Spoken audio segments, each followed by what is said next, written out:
Hey everybody, welcome to day 9 of our 40-day challenge. Lots of comments and stuff sent my way the last couple days regarding electrolytes, hydration, blood pressure, all the things I talked about in those last couple of videos. Some of you may, I guess, are hearing that for the first time, but certainly not my first time saying any of those things. Not my second, not my third, not my fourth, not my fifth. Been saying those things for a long time. So if you find them surprising, it's nothing new. So I sent a bunch of PubMed articles as well as I think an interview, a podcast, and then I sent a second PubMed article. If you guys want to delve into those things regarding electrolytes, blood pressure, specifically salt in the video, but the other had to do with magnesium and potassium specifically. I made a comment about sort of this conundrum that we're in with how we do research. It's important that when we do research, we study just one thing.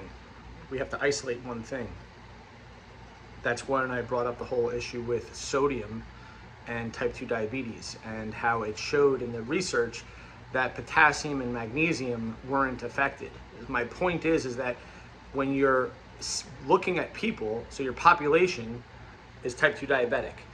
So we already know that that population is likely magnesium and potassium deficient. We know that the average person gets nowhere near the recommended daily allowance of potassium each day. Certainly look that up for yourself. That's a fact. Similarly, we know that most people don't get enough magnesium. Again, look that up for yourself. It is estimated that up to 80% of women are magnesium deficient. So that's your average population that you're studying who are already depleted in those two electrolytes. My point is that when you take that population as your population and you look at what happens as a type 2 diabetic population that is both potassium and magnesium deficient, or most of them are, and you look at what happens to their sodium, what happens if we correct for their already depleted electrolytes of magnesium and potassium? That's why I sent that other PubMed research study. You can see that it actually helps their blood pressure, and not by just a little bit, by quite a lot. You also add on top of that hydration. When you adequately hydrate, and you have proper electrolyte imbalance, all of a sudden things get better and better. You see what I'm saying? So that's my point. I'm trying to talk real common sense here.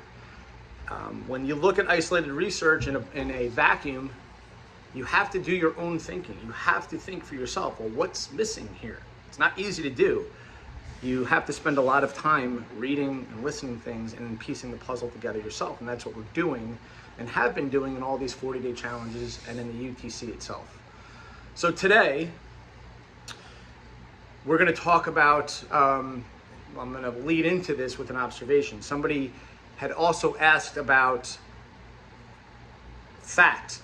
Meaning, why is it that some people can be overweight and sometimes, very overweight and still have relatively normal blood work? Well, that's what I was talking about when it comes to personal fat threshold. Some people can get quite heavy, meaning their percentage of body fat can be quite high and still not have the deleterious effects of the blood lipids that we see, the blood panels that we see that map onto heart disease and whatnot. But what we do see is longitudinally that people that are overweight, eventually it catches up. We see that in a longitudinal sense, as people get older and older, that the heavier you are, despite the fact that you may be genetically blessed in terms of your personal fat threshold, which kind of goes both ways, by the way. When your personal fat threshold is high, meaning like you can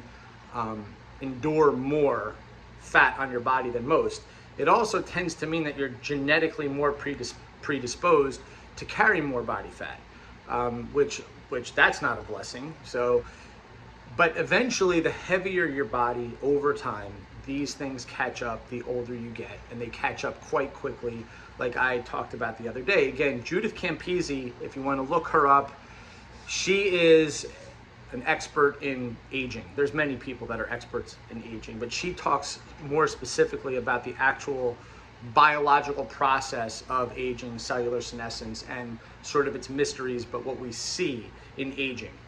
And that might be interesting for some of you to look at.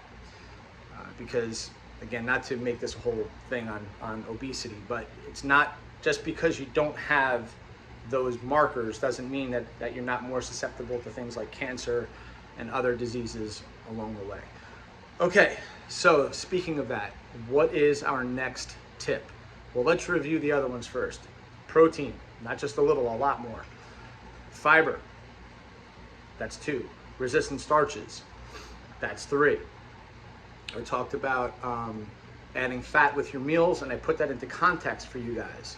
So although you're adding some fat with your meals, remember that if you overeat, if you're still overeating, what you're doing is, yes, you'll blunt the blood glucose response, but you're it's going to take longer for it to come back to baseline.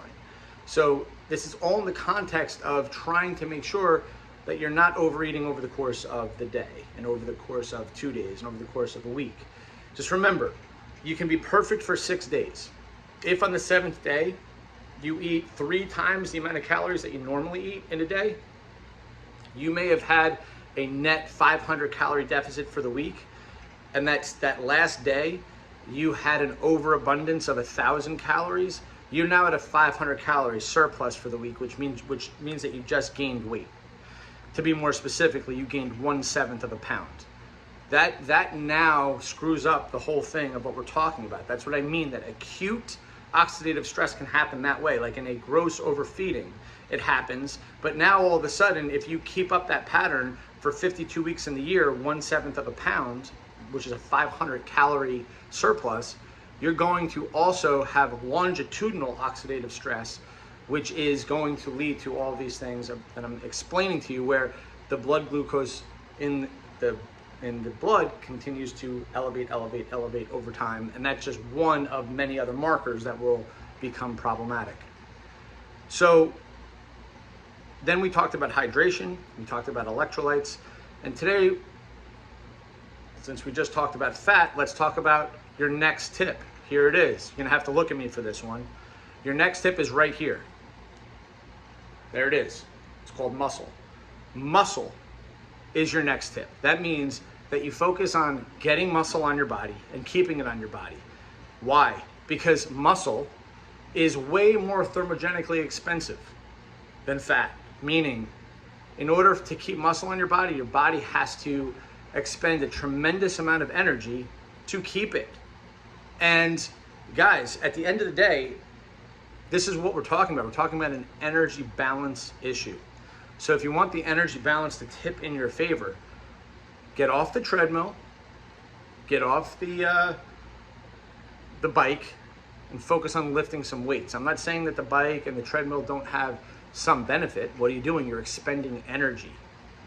But and I'll go into this in more detail. I already have in the past. Some of you already know where I'm going. Again, I'm not saying anything new here, guys. I haven't said anything new yet, but I will talk about that more another time. The bottom line is that the benefit of putting actual muscle on your body, as opposed to a lot of cardio. You do too much cardio, you know what you do? You deplete muscle. You deplete it. Cardio for 40, 50 minutes every day, or even 5 or 6 times a week, is going to deplete muscle. You do like constant, steady state cardio all the time. Guys, everything has to be in moderation and in context. Yes, it has a place, but too much at the detriment of muscle is not a good idea. Now, if we're talking about just being sedentary, sitting on your butt all day behind a keyboard and a computer screen, then certainly, if you just want to walk on the treadmill, which is my preferred thing that you do, just go for a walk outside, even better, for 20 to 30 minutes, great. That will not have the catabolic effects on muscle that things like running and HIIT and cardio will do when it's done too often and too much. So focus on getting muscle on your body for the sake of energy balance. And we are at the 10-minute mark. As promised, I'll see you in the next video.